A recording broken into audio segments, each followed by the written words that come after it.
Welcome to Art Ed Radio, the podcast for art teachers. This show is produced by the Art of Education University, and I'm your host, Tim Bogatz.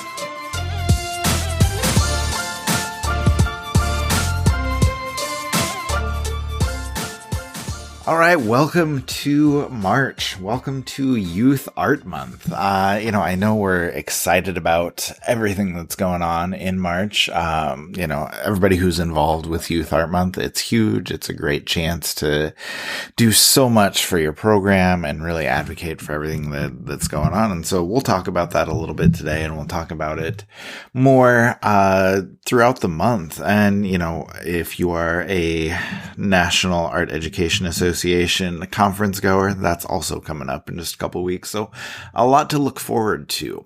But for so many people, myself included, February and March are really difficult months for art teachers, for teachers in general. It's just something that we all know and that we're all feeling right now.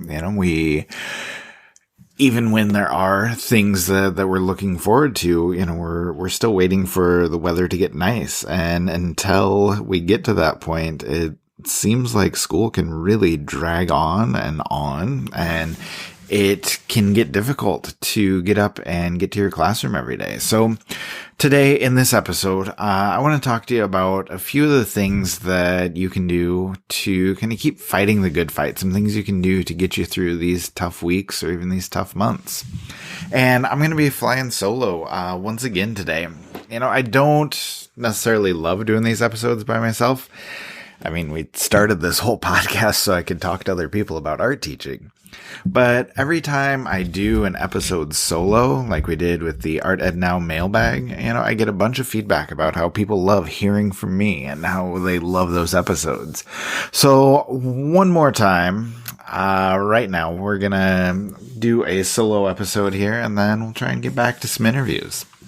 But like I said, I want to talk about how we get through what, most people would consider the toughest time of the year for teachers. And, I do want to focus on the advocacy part for a little bit. And I do want to talk about some of the other things that you can do as well to kind of take care of yourself and make sure that you're rested, you're ready to go for the remainder of the school year. Okay, but as we talk about the toughest time of the year, I think one of the biggest things that keeps me going is talking about inspiration. It's good to reflect on. It's good to think about, what inspires you? Like, why did you become an art teacher? And I think that telling that story is important. I think that putting into words what you're doing and, more importantly, why you're doing it can be refreshing and can remind you why you're there. Even on those really tough days. And as I mentioned, a big part of telling your story is doing advocacy for yourself and for your program. And I've had this argument before with people, who don't love advocacy. They think that it's not really worth it to advocate for your program. They think that it is, spent energy that doesn't do anything and doesn't truly change your program.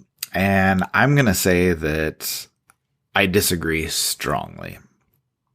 There's so many things that you can do that have an impact on your program, on your kids, on your administration. Okay, and beyond that, it has an impact on you as well. Advocacy, it's not done because you need admiration or because you need respect from other people. You don't need to validate what you're doing. I mean, it helps, of course. Like, validation is nice. You feel good when other people see what you're doing in your program, and you can be proud of that. But, I think even doing just the little things to advocate for the arts in general, helps your mindset. It helps your classroom, and those little things really add up. And even if you start small, it makes you feel better about what you're doing, and it makes you appreciate what's happening in the classroom. And I think, the idea of starting small with advocacy is is a great idea because it gets you into the right mindset to promote what you're doing, and it gets you into the right mindset where it's fun to spend more time, looking at and reading about and talking about art. And, once you have that mindset, it can really shift, how you think about your job, your classroom, what you're doing. And so if you are struggling through these months, then that can be huge. That can be a big thing to take joy in, what we all study, what we all love here. And so if you want some suggestions on, little things you can do, Amber Kane wrote an amazing article last week about all of those small things that you can do to help advocate on a day-to-day basis for your program. And it's a really great article, and it's called A Full Month of Simple Art Advocacy Ideas. And just things that you can do on the regular that are, like you said, simple, they're easy, and you can just make them part of your routine. And she actually has a download in there that has different ideas that you can do each day, just to kind of get yourself in that process of promoting art, talking about art, thinking about art, reading about art, all of those amazing things you can do. Just a couple ideas that I really like. A lot is on social media, share an artist's work that you really love, or leave a comment on an artist's Instagram page or their Twitter feed and just tell them how much you appreciate their work. You can watch an art related documentary and share that with people. You can, go to a museum's website and leave a review for, a show that you saw there, or, maybe do the same for a gallery that you might go to. And, it can also be things that are happening in your classroom, or have kids ask people, why does art matter? And then continue that discussion in your classroom. You can invite an administrator to visit your art room. Like, there's so many things that you can do that really promote the arts. And like I said, gets you into the mindset and gets you feeling better about everything that you're doing. Now, maybe my favorite one on here, on her list of downloads, it says, have your students brainstorm what would still exist if there were no artists or no designers in the world. And that's going to be a really, really short list. And when you start thinking about that yourself, or when you start thinking about that with your kids, it really makes you kind of think and makes you appreciate all of the things that we do as artists, as designers, and all the things that we're helping our kids to do in the future. And, that reminds you, why you're doing what you're doing. And I think that that's a good springboard to think about that and to get yourself in the right mindset. So again, I just think that getting back to the basics, the things that you love, and appreciating those goes a long way into helping you get through these tougher months. And, even those small daily actions can have a really lasting impact. So that's a good habit to get into, and definitely something that I would always recommend. Now, next thing that I think is really helpful if you're struggling, if you're going to have trouble getting through these months, is making your own art. It's really important for you to find some time to create. There are a million excuses out there. We're all busy. A lot of us have families. A lot of us have other responsibilities. A lot of us have other jobs, and it's tough. It's really hard to find time to create. And honestly, I think there are a couple directions you can go with that, but you just need to make the time to do that. And even if it's 10 minutes or 15 minutes, in the morning while you're eating breakfast, work in your sketchbook a little bit. Or if you have 15 minutes out of your plan time, or 15 minutes after school before you leave, that you can just make some art, do a little bit of painting, do a little bit of drawing, throw a small bowl on the wheel, anything like that just keeps you creating. Those are good things to do. And like I said, it's tough. Everybody's got a million other things that are happening, and it's difficult to prioritize, but if you do make the time, if you do prioritize that, it's going to be worth it. And so I can't recommend that enough, because just getting into the habit of making and creating, it makes you feel better. It brings your stress level down. And again, it just goes to remind you about what you love and why you're doing what you're doing. And so I think that is invaluable, to be honest.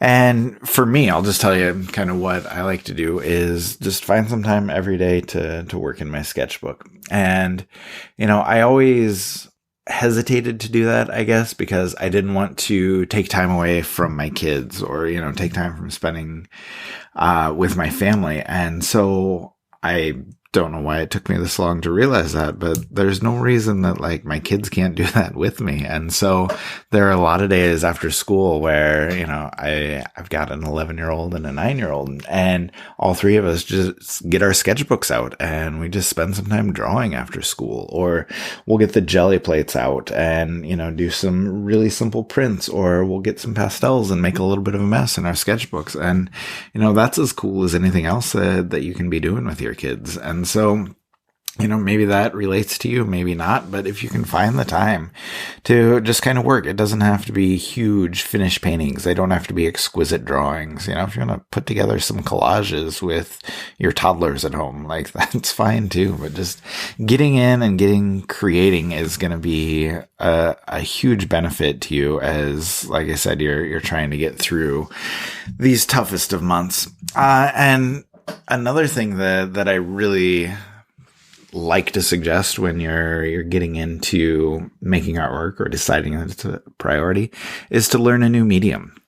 And, we've done entire episodes on that where, I've talked about how much I hate watercolor, but man, I'm trying. And so I continue to work in my sketchbook to, take a small pad with me and my little travel watercolor set and try and paint. And, I still don't love it, but I'm appreciating it. And, that challenge of learning something new really keeps me going and really keeps me motivated. And so, if there's something that you want to try, maybe you've never done printmaking extensively, or maybe you've put away paints for a decade and you want to get back into it, anything like that can be huge. Along those same lines, when we're talking about creating, talking about things that you love, it doesn't necessarily have to be art. Like, people have other passions, people have other hobbies that they love to do.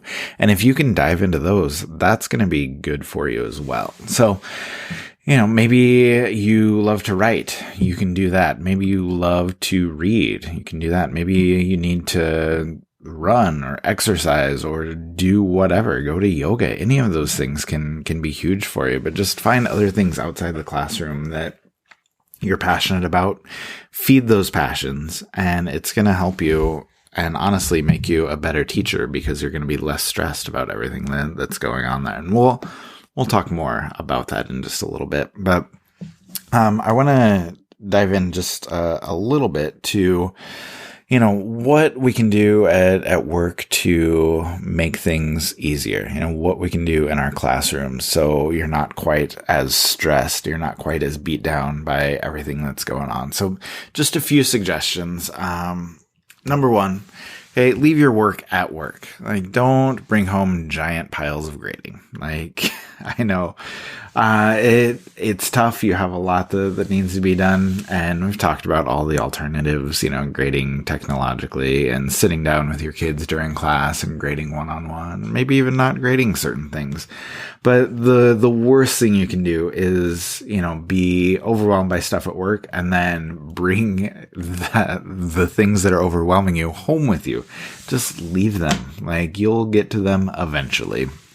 And maybe you just need to tell your kids that, you don't want them to wait a month for things to be graded, but it doesn't have to be turned around right away. Kids understand if you say, hey guys, I have too much going on right now. It's going to take me a couple days before I can grade this, before I can comment on this and get it back to you. Just share with them that it's going to be a little bit slower. And then that is a little bit off your plate. You don't have to drag home a giant box full of paintings that need to be graded or a giant pile of papers that need to be commented on. Just leave that there. Second thing, and we talk about this all the time, like, don't be afraid to say no. Like, no, you can't help with the musical. No, you can't design posters. No, you can't paint things for people. There's so much other stuff that you have going on. And if that's going to take you away from what you should be doing, what you want to be doing, and especially if it's going to cause you more stress and keep you at school even longer, you have to say no to that. And, all you have to say is just tell them you have a lot going on right now in class. You really need to focus on your students at the moment. That's it. You can say, as much as I'd love to help you, I need to concentrate on my art room and my art kids right now.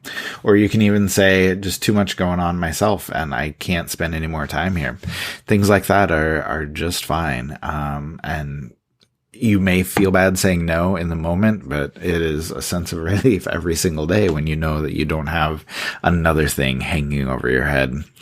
And then third thing, I think, just use your planning time wisely. Like if you think that it's going to be best for you to make artwork during your plan time, like we talked about, that's fine. If that's the time you need to grade, that's fine. If you need to get out of your classroom, go for a walk, that's fine. If you need to go talk to people and just get some adult conversation, that's fine too. But just think about it. Like, don't spend your plan time like scrolling through Instagram and Facebook and then just like looking up and saying, oh, where did the last half an hour go?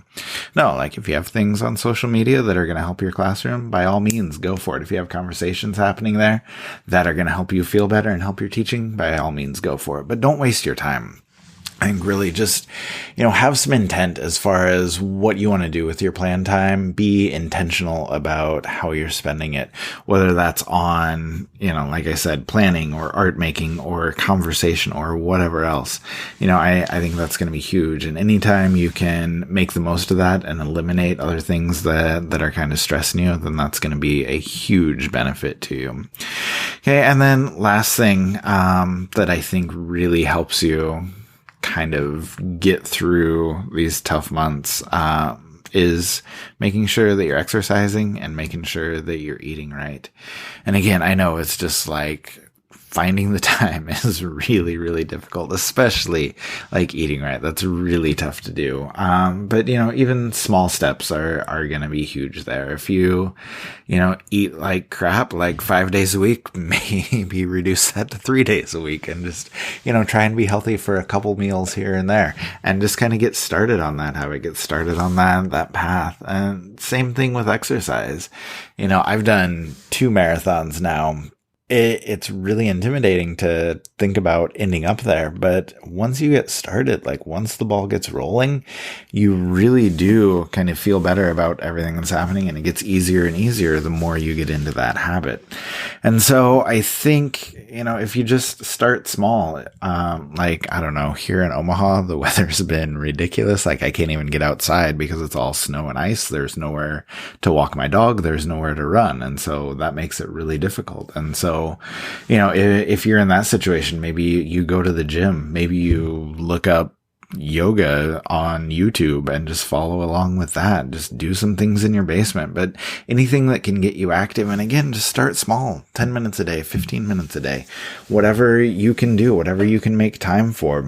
It's going to be huge because, like we all know the benefits of exercise. We all know the benefits of eating right. And you don't have to dive into a full-time dedication to that. Okay. But just like I said, a little bit of time really gets the ball rolling, and a little bit is better than none. And as soon as you kind of get into that habit, you find yourself feeling a little bit better, doing a little bit more, and it continues to build on itself. It continues to help you. And so whatever your exercise of choice may be, maybe you want to go play basketball at the gym. Maybe you want to just walk around the school after school. Maybe you wander through the hallways, during your plan time, and that's where you get your 10,000 steps, or that's where you get your 15 minutes of solid exercise for the day. But whatever you choose to do, just get into that habit. It doesn't have to be every day right away.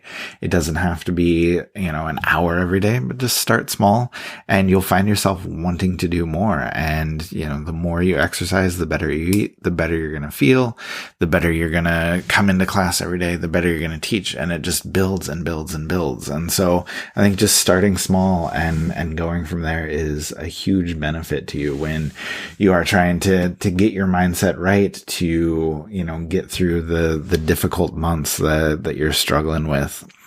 So I think those are the best ideas that I have for you to get through February and March and get back on your feet, where you can kind of see the light at the end of the tunnel and you can see the end of the year coming. So I would just say, a couple things. Number one, set some goals for yourself.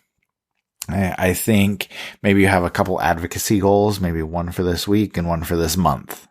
And you have a couple goals outside of that where it may be, finding more time to work on your art or finding more time to exercise. Just get started with one of those, if not both.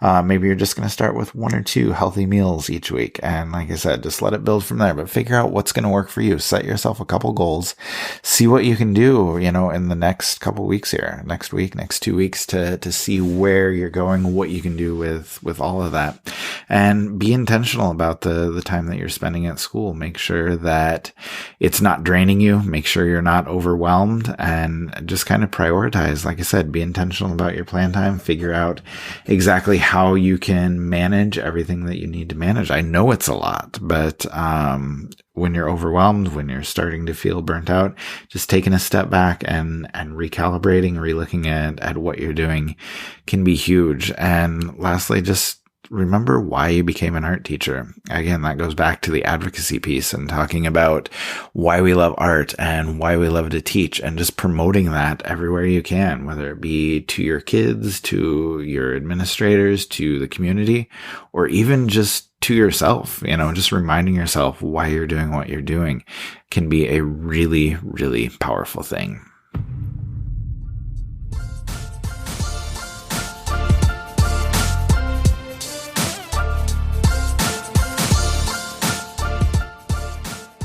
Art Ed Radio is produced by the Art of Education University with audio engineering from Michael Crocker. Thank you for listening. As always, I always love to hear from you. So if you want to shoot me any comments, any questions, any suggestions for episodes, I would love to hear from them. Just Timothy Bogatz at theartofeducation.edu or radio guys at theartofeducation.edu. All right. I think that is it for us. So thank you, and we will talk to you next week.